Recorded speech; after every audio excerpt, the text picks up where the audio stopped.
Colonel McGregor, welcome to the show. Sure.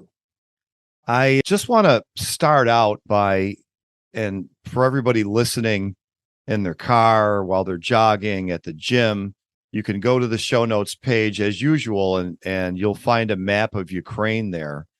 But Colonel, I wanted to run by you my understanding of what the war had resulted in up until this latest offense in Kharkiv, counteroffensive, what they're calling it. And I'm picturing the map of Ukraine with the two breakaway provinces, Donetsk and Luhansk in the east, and kind of a band of territory that goes all the way over to Kherson, which is just north of the Crimean Peninsula. I guess my first question for you is, does Russia control all that territory or only some key cities like Mariupol and Kherson? Well, I think it's important that people understand what Ukraine is like. Ukraine in the area east of the Dnieper River is open and rolling. There are no mountains, not even significant hills per se. So that's the first thing to understand. There are no good roads other than perhaps one or two roads linking cities and towns. In fact, in most cases, it's one good road that goes between various towns and cities. And there are no large numbers of villages dotting the countryside. In other words, vast open areas. A lot of it's under cultivation. A lot of it isn't. But where the Russians are sitting right now is in a landmass that probably resembles a banana. If you were to put a banana on the map and the top of the banana rests near Kharkov and the bottom of the banana is just short of Odessa, inside this construct called Ukraine, that's what the Russians control. And the interesting part about it is that it's 95% of Ukrainian gross domestic product comes from exactly where the Russians are sitting. So the Russians are sitting on top of the areas that are valuable with mineral resources, with what many now think is the largest natural gas field in Europe, even larger than the one that the Norwegians control in the North Sea. So this is all valuable territory. Whatever there was that you could produce with heavy industry lies in this area. These are the only areas in Ukraine, quite frankly, worth having. And these are the areas that are traditionally Russian, not Ukrainian. And again, this goes back to the whole problem with the Ukrainian state construct. This is a creature of the Soviet Union that included vast areas of terrain like Crimea and eastern Ukraine that were never Ukrainian. But the Ukrainians are treating all of this as sort of die to the last man to retake it, having already died to almost the last man to maintain it. The Russians were never interested in moving much beyond what you see on the map. That's simply because they're in the areas where the majority of the population is ethnically Russian and everybody speaks Russian. So that's the first thing that everybody needs to understand. Secondly, from the very beginning, the Russians, under orders from Putin, have tried as much as possible to avoid collateral damage, avoid killing civilians, avoid harming infrastructure. They wanted to move as quickly as they could, but only at a speed that would avoid that kind of collateral damage. As a result, everything has taken much longer than it would have normally. And certainly for the first, I would say, 4 weeks, until probably the end of March, mid-April, I think Moscow still believed there could be a negotiated settlement.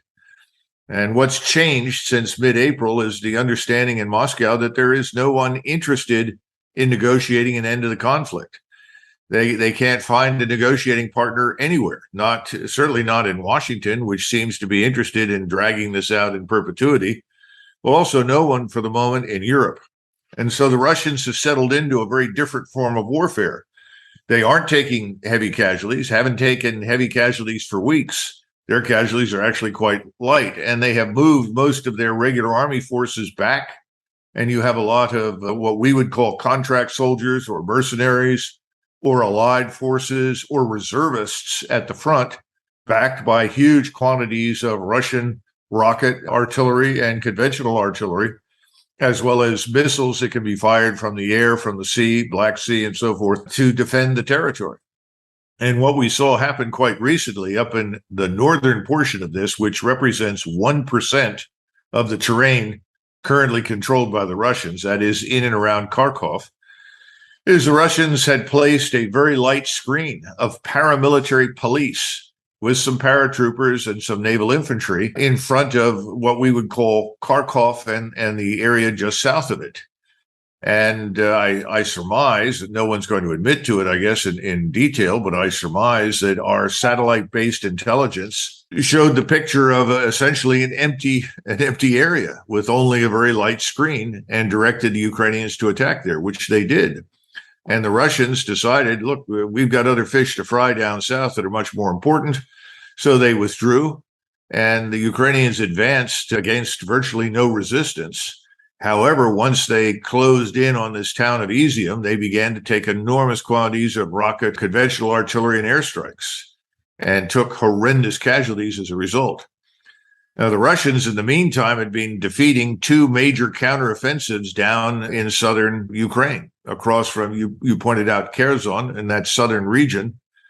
And thousands and thousands of Ukrainian soldiers were killed and wounded. In fact, right now, we estimate that for the last 2 to 3 months, the Ukrainians have taken at least 20,000 casualties a month. So if we add that to the total, we're looking at probably 150 to 180,000 casualties that the Ukrainians have taken, and probably somewhere in the neighborhood of 60 to 80,000 dead. Ukraine's armed forces are in ruins. In fact, if you listen to what the West says, and this is very important for your listeners, if you listen to what comes through the radio and television from the Western media or from the various retired generals about the Russians, drop Russians, substitute Ukraine, and you have a pretty accurate picture. Ukraine is really devastated. The Ukrainian armed forces are devastated. They're literally running out of manpower. Let's take a short break for this important message. Friends, if you're enjoying the content here on Tom Mullen Talks Freedom, you can support my efforts here a couple of ways at tommullentalksfreedom.com/support. You can join my Patreon for as little as $3 per month and get machine transcripts to every episode and access to my members-only MeWe group, while all access patrons also get my paid subscriber-only articles and videos. Or you can become a VIP patron to get all of that, plus access to all of my online courses and a signed copy of the Tom Mullen book of your choice. Now, if you prefer Substack, I also post my paid subscriber-only content there. Find links to all the ways you can support the show at tommullentalksfreedom.com/support. That's tommullentalksfreedom.com/support. Become a supporter of Tom Mullen Talks Freedom today. And now let's get back to our episode. Don't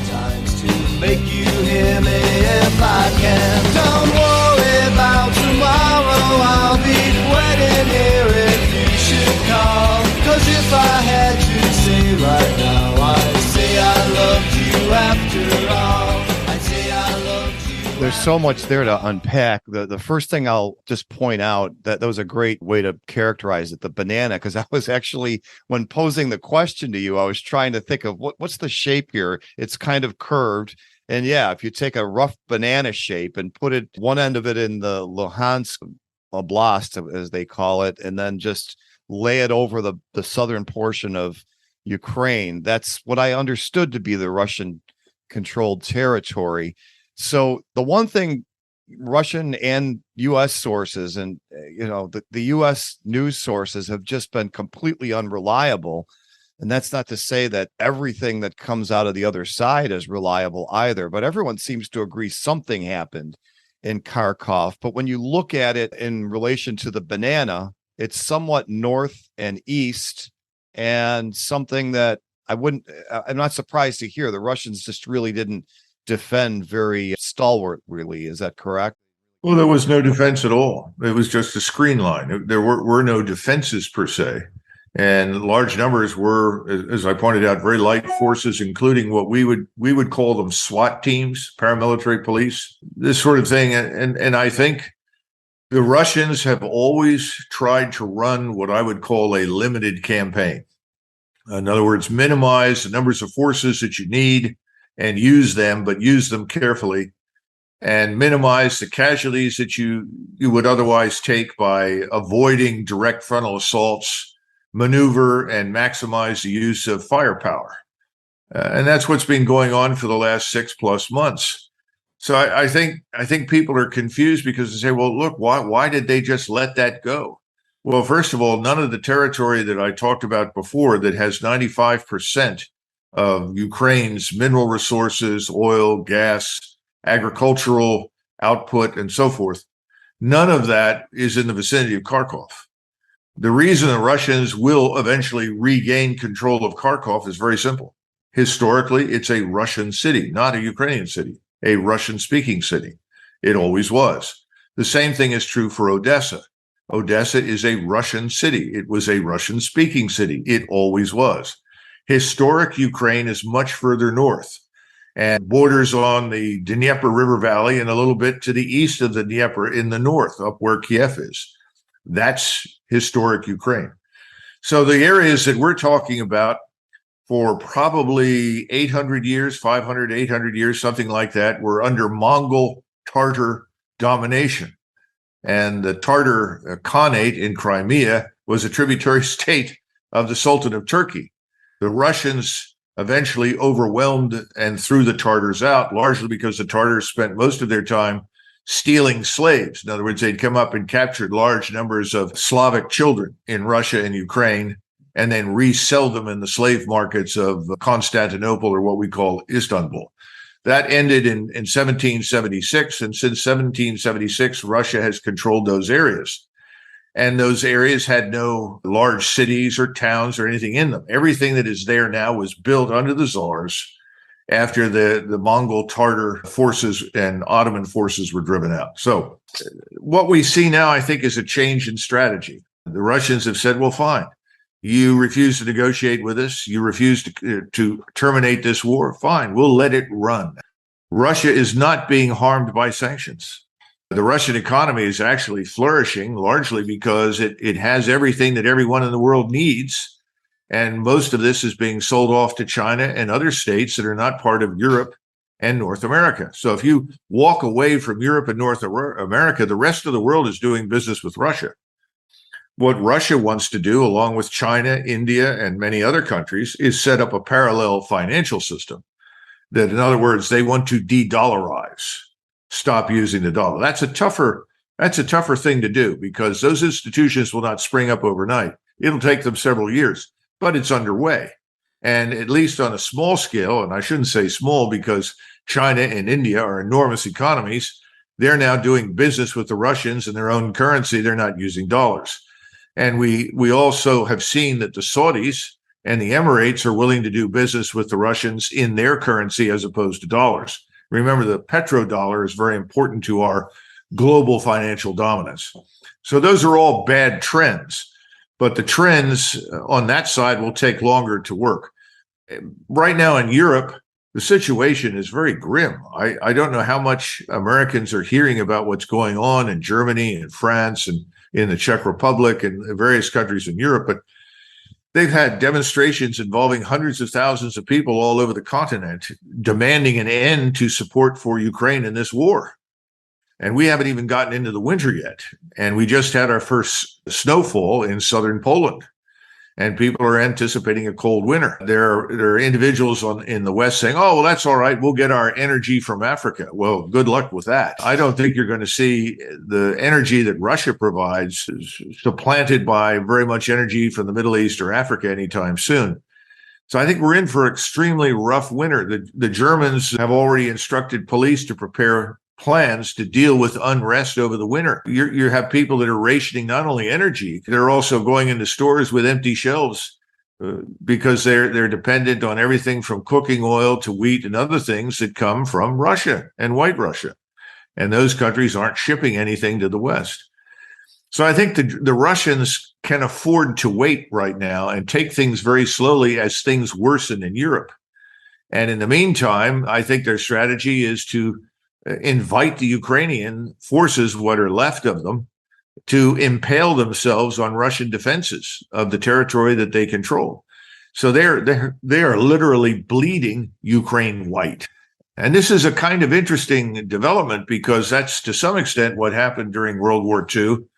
In the last year and a half to 2 years of World War II, Hitler kept insisting on holding every inch of ground, and then he insisted on counterattacking to retake every lost inch of ground. And the combination essentially destroyed the German armed forces, destroyed them logistically, destroyed their manpower. That's effectively what's happened with Ukraine. So I think the Russians can wait, and by the time they move on Odessa, I don't think there's going to be a great deal of resistance to them on the ground because most of the Ukrainian forces will be destroyed.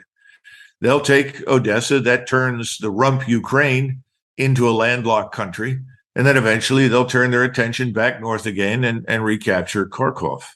And as far as the Russians are concerned, that's all they're interested in. Meanwhile, we keep trying to convince everybody that the Russians, who have relatively small ground forces, are interested in attacking the rest of Europe and reconquering Lithuania, Latvia, Estonia. It's all nonsense. There's no interest in that at all. If you mentioned that when the Russians believed that there might be a negotiated settlement, would they have been willing to give up any of the territory they had already taken in that settlement, in your opinion? Yes, I think so. They hadn't lost very many people at that point. See, the longer a war lasts, the more blood that is spilled, the more anger, hostility, and hatred grows. Let's be frank. This is very obviously the case with the Ukrainians. We had cultivated hatred and hostility to Russia in Ukraine with the government that we helped to install in 2014. That's very clear. But once you start killing large numbers of people in combat, the hatred grows very, very rapidly. And you get into this terrible, terrible situation where you say, we've already lost this much. We cannot afford to give anything up. So the more people that die in a particular action, the less willingness there is after the action to reach any sort of negotiated settlement. But in the first month, I would say the first 6 weeks, the Russians were quite serious. And if you go back to April, you'll see that Zelensky actually said publicly that he could be comfortable with neutrality. And there was a willingness to give up any further claims to Crimea. Remember, the Russians said no more claim on Crimea, recognize that it's Russian, grant autonomy or independence to the two republics in eastern Ukraine that are Russian. Those were preconditions. But they were really interested, as far as the rest of Ukraine was concerned, in neutrality. They simply wanted Ukraine to be neutral and not part of NATO. And the Ukrainians were beginning to see, well, perhaps we can come to some sort of solution. Well, we crushed that. We and the British collectively crushed any further interest in coming to any terms at all with the Russians. And if you listen to Biden and his public statements, if you listen to Lloyd Austin, if you listen to Tony Blinken, everyone is essentially taken the position that either you, Russia, unconditionally capitulate to our demands, or the war goes on. Well, that's not going to happen. Russia's not going to capitulate unconditionally to anything we want. That's sort of like saying, if you don't agree to evacuate New Mexico, Arizona, and Texas and Southern California, we Mexicans will fight you forever. Well, go ahead. We're not capitulating and giving up New Mexico, Arizona, Texas, and Southern California. And that's the view in Russia. Forget it. We're not doing business on those terms any longer. Let's take a short break for this important message. Friends, if you like to read books as much as I do, there comes a time when you realize you just won't ever find the time to read every book you're interested in. Well, I have great news. Blinkist offers the key ideas from nonfiction bestsellers in as little as 15 minutes. For most books and their extensive library, you can choose to read or listen to blinks, which summarize the main ideas and allow you to absorb whole books in the time it takes to run your daily errands or commute to work. Not only does Blinkist allow you to glean the information you need from books you don't have time to read, it helps you to decide which ones to spend time reading and get more details. You can try out Blinkist for free and get 20% off your first year by going to TomMullenTalksFreedom.com/Blinkist. spelled BLINKIST. That's TomMullenTalksFreedom.com/Blinkist. Start your free trial and get 20% off today. And now let's get back to the show. How could I think about love with a girl like you? A girl like you. With a girl like you. A girl like you. With a girl like you.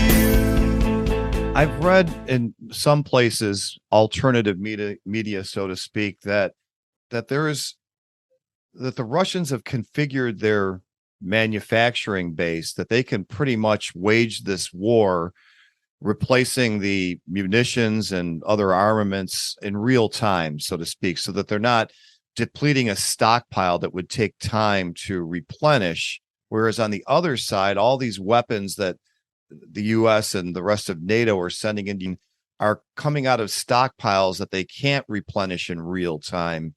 So in other words, there's going to be a time where the NATO runs out and Russia can keep going. Is there any truth to that? Yes.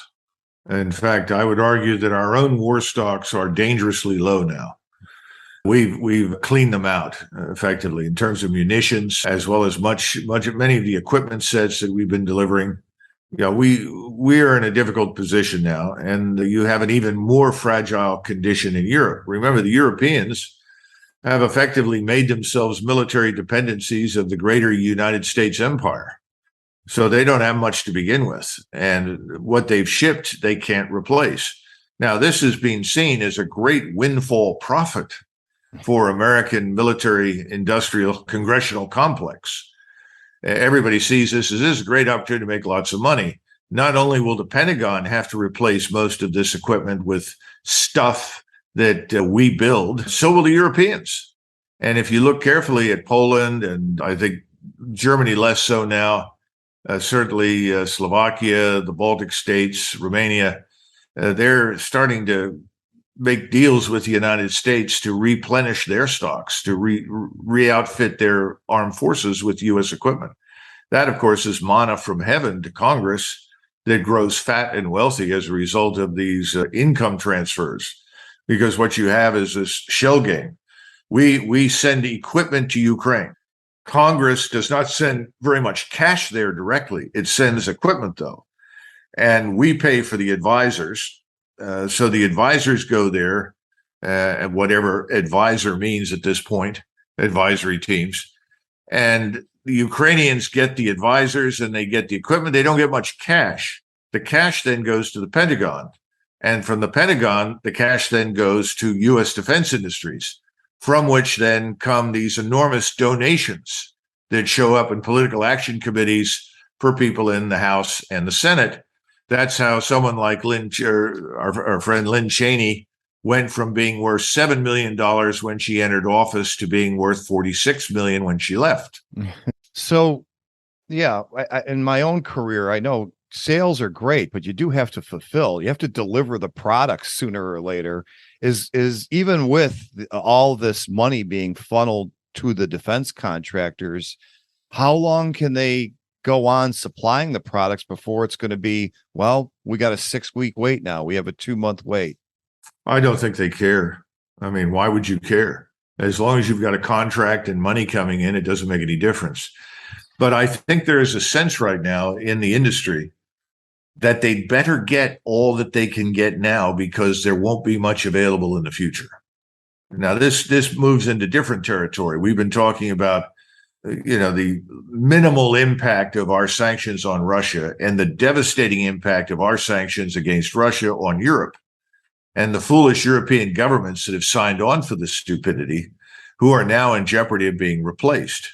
I can't exaggerate the level of explosiveness in Germany and in France, in those two societies right now as examples. And those are major players. Germany, of course, is the giant elephant in the room economically, and its economy is in serious trouble. Now, some of this you can attribute to the Green Revolution nonsense, but the whole Russia business has compounded it, because they've insisted. This foreign minister was telling everyone, and Habeck has been telling everyone, Bernbach and Habeck, we Germans have to suffer We have to suffer for Ukraine. We have to suffer to build liberal democracy, to defend the new world order, and to defend globalism, all this stuff. The Germans aren't interested in any of that, of course. And that's why it's only a matter of time until these people in Berlin are swept away. But instead of restarting some nuclear power plants, which they loathe and dislike, they're continuing to shut them down. And they're trying to restart now some coal-fired plants to try and compensate for the liquefied natural gas and oil and so forth that's not coming to them. But it's not working very well. And so other than praying for a very warm winter, there's not a whole lot that I think the Germans can do to rescue themselves from real disaster. And everybody knows this in Europe. We're not getting this picture here in the United States. I mean, I talk to a lot of Germans all the time. I lived over there. I studied over there. And they're telling me what I'm describing to you. France is equally explosive. I mean, Macron and his government is loathed and hated. I mean, there's not much debate about that.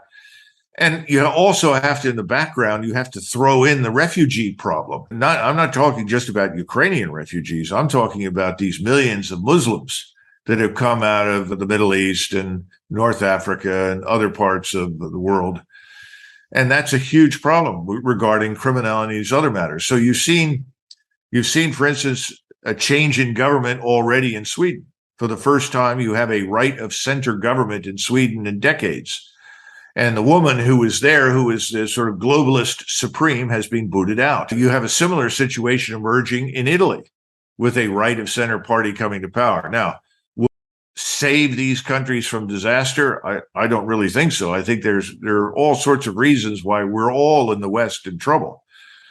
But it gives you an appreciation for what I think is coming in Germany and France.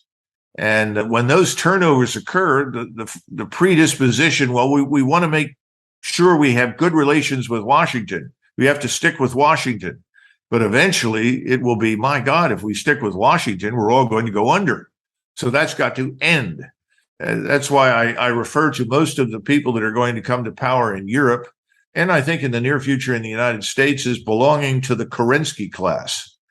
Kerensky, of course, was a social democrat who, when the Tsar abdicated his power and responsibilities to this social democratic government in Russia in 1917, he took over.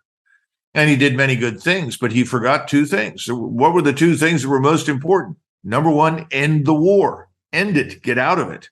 Number two, feed the population. Feed the population.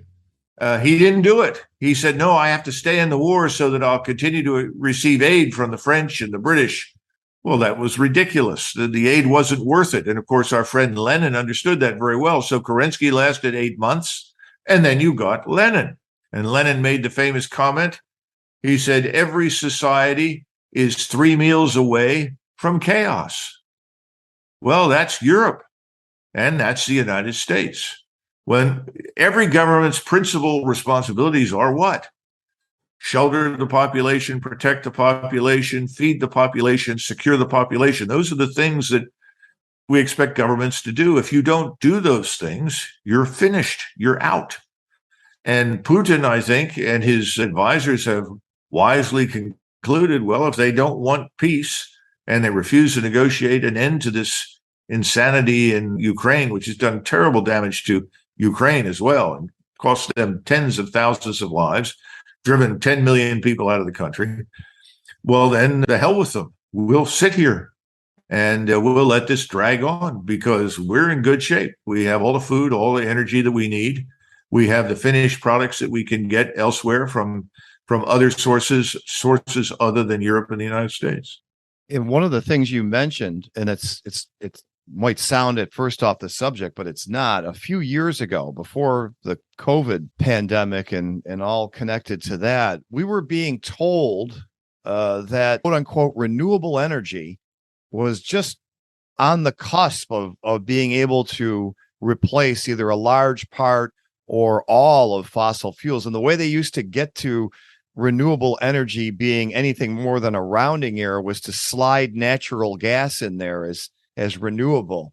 And that's the very thing that is now cut off from Europe. And I mean, we have really a humanitarian disaster about to occur in Europe Do you think that leads to the end of this war? I mean, I'm talking just months away. Yes, I think that the war will end, especially when Berlin decides that this can't go on any longer. Berlin is the major power in Europe. There are two major powers in Europe, and this is what Americans need to understand, Tom. One is Berlin, the other is Moscow. Now, what does that mean in Paris? What does it mean in London? I think eventually those governments will also throw in the towel on us. And I think we're going to throw in the towel. And I say that because there are already discussions in the White House, in the State Department, behind the scenes saying, look, this is not working out as planned. We are not damaging Russia. You know, everything that you're hearing about the failures in Russia, you apply those to Ukraine. Russia is not running out of troops. Russia has enormous resources. Russia has a population that's, 3-4 times the size of Ukraine. Russia is not losing the war. It's not going to lose the war. And people are saying, how do we get out of this? And I think ultimately what will happen is that the Europeans will take the initiative and there will be discussions and it will end. And the Ukrainians are going to be told to shut up and color. And the Ukrainians aren't going to like it, but I imagine that that'll be the end of Mr. Zelensky, and he can retire to his estates somewhere in Italy and out on the outskirts of Miami with his friends and his funding from various oligarchs, including Soros. But I don't think it will go on indefinitely. And here in the United States, you know what we do when things fall apart? What do we do, Tom? What do Americans do? We stop talking about it. Yeah. How do we declare victory once we lose? Yeah. Well, you don't even have to declare victory because if we go back and look just over the last 6 months, we went for months with very little discussion of anything happening in Ukraine. It virtually disappeared from the front page, so to say. Then all of a sudden we had this drive-by shooting to Izium where there were no Russians, and the Russians took almost no casualties. Just walked out and said, fine, knock yourselves out. We have other fish to fry down in the Donbass, especially in Bakhmut, which is a town in southern Ukraine that is the hub, the last hub of logistical support and resistance there. That's about to be taken over and destroyed. And then that's the next step to Odessa. But we've heard nothing. And then all of a sudden, this drive-by shooting has become evidence for the sort of Ukraine rising from the ashes like the phoenix. Now, it's all nonsense. And this too will pass. And what we do is what we did after Vietnam. We leave. We say nothing. And the damage is done. What have we done in Afghanistan and Iraq? We've largely left. How often do we talk about it? We maintain a very small force in Iraq. 1,000 people, 1,500 people or something connected with the embassy. And then we have 400 or 500 people up in Syria, and we're reluctant to completely pull out for fear that, we'll be castigated here at home in the media as having surrendered, as having failed. Well, we've already failed. It's already over. The initiative is passed. We don't control anything. But Americans then are given something else to focus on. And I think the thing that Americans are going to focus on, correct me if you think I'm wrong, is what's happening here. Yeah, it's unfortunate. We're going to feel economic effects from this. And I guess until it gets as bad as in Europe, nobody will question this foreign policy because it largely doesn't affect us. We don't, no bombs drop on our cities. And that's really the saddest thing. Let's hope that before things get really dire in Europe, that what you described happens sooner than later. I think that's the best we can hope for, right? No, I think so. And I think this will be a catharsis that the Europeans, especially the Germans, have to go through, because the Germans moved into the sort of comfortable position as permanently apologizing for everything bad in the world for the last 75 years. And now they realize, well, listen, that's over. And if we continue to insist on making ourselves dependent on the United States, we're going to be in a lot of trouble. So we've got to forge a new policy. We've got to build our own future. We've got to chart a new course into that future. That's very important. I frankly think that the Europeans need to think in those terms, and it's way overdue. And this, of course, was President Trump's view, that they had to be their quote unquote own first responders. But I think he was absolutely right. And in today's world, given the nature of modern technology, you cannot reenact World War II anymore. It won't work.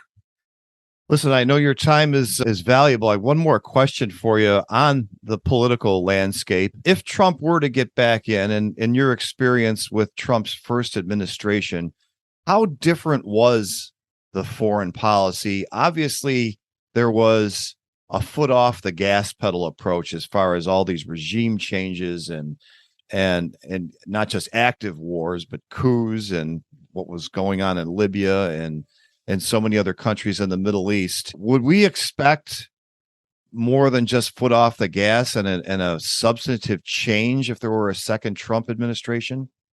Well, that depends heavily on two things. First of all, the people with whom he's going to surround himself. And unfortunately, I still see many of the same people surrounding the president today who were there at the end of his administration. In most cases, those were bad choices, providing bad advice and bad information. I think he needs a new slate, frankly.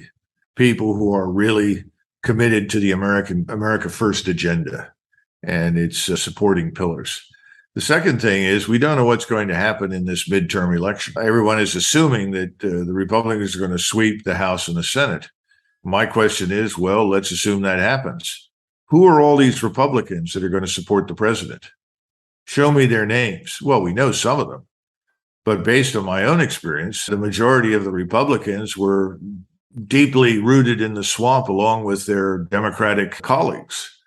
In other words, if you look at the stupidity that's happening in Eastern Europe, because from the very beginning, it never occurred to me that we would ever drag out this war in Eastern Ukraine. I thought for sure that the president would immediately call Putin and say, look, let's call a ceasefire. Let's sit down. We've got to come to some sort of arrangement here. We respect your legitimate security interests. And we also want peace for Ukraine. We'll accept neutrality. Let's negotiate the rest of it. It never happened. The opposite happened. We threatened regime change in Moscow, which of course is crazy. So where are these Republicans who are actually going to support the American First agenda? I'm not sure there are enough of them there that would enable the president to come in another 2 years and run the country. In other words, we've got to go through some more problems of our own here in the United States. I mean, how much criminality are Americans willing to put up with? I mean, if I look at Philadelphia, where I grew up, North Philadelphia has been bad for decades, but it's a war zone. We have many war zones in many large urban centers. How long are we going to put up with this? There are too many Americans who say, well, it doesn't affect me. You know, what's the problem? Same thing with open borders and millions of illegals pouring into the country. Oh, well, people, they want to come here. Well, I don't give a damn. We don't want them here. We can't afford them. We can't assimilate them. The economy doesn't need them. That's all nonsense. We have to secure the borders. Are we going to do that? And then you turn to the armed forces. Are the armed forces going to secure the borders? Will the armed forces defend the state here at home? I'm not talking about overseas. We've got problems with the armed forces now, staggering problems that Americans have no idea what's happening inside the armed forces. So the bottom line is, I don't know.